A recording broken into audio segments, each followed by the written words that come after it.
पहलगाम आतंकी हमले की मास्टरमाइंड तक कानून का शिकंजा और भी कसता जा रहा है। जम्मू की स्पेशल एनआईए कोर्ट ने पाकिस्तान में छिपे लश्कर-ए-तैयबा के सरगना हाफिज सईद के खिलाफ गैर जमानती वारंट जारी कर दिया है।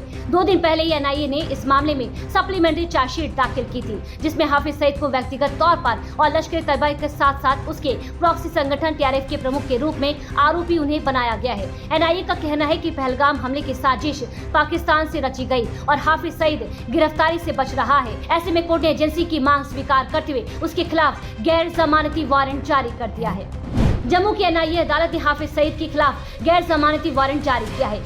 ये वारंट अप्रैल साल 2025 में हुए पहलगाम आतंकी हमले के मामले में जारी हुआ है।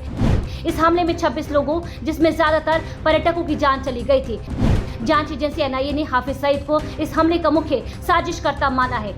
सईद पर भारत के नए आपराधिक कानूनों और यूएपीए के तहत केस दर्ज है। वारंट जारी होने के बाद अब सईद पर उसकी गैर मौजूदगी में मुकदमा चलाया जाएगा।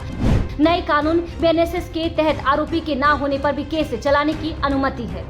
एनआईए का दावा है कि हाफिज सईद सिर्फ लश्कर-ए-तैयबा का सरगना ही नहीं, बल्कि उसके प्रॉक्सी संगठन द रेजिडेंस फ्रंट यानी कि टीआरएफ के जरिए भी भारत में आतंकी गतिविधियों को अंजाम देने की साजिश रचता रहा है। लेकिन अब अदालत के इस आदेश के बाद उसकी विदेश में मौजूदगी कानूनी कार्रवाई में बाधा नहीं बनेगी। अगर हाफिज सईद भारतीय अदालत के सामने पेश नहीं होता है तो वह देश में हो या देश के बाहर, उसकी गैर मौजूदगी में भी अदालत उसके खिलाफ कानूनी प्रक्रिया आगे बढ़ा सकेगी। यानी अब सिर्फ उसके भारत आने का इंतजार नहीं होगा, कानून अपने तय प्रावधानों के तहत उसके खिलाफ मुकदमे की कार्रवाई जारी रखेगा।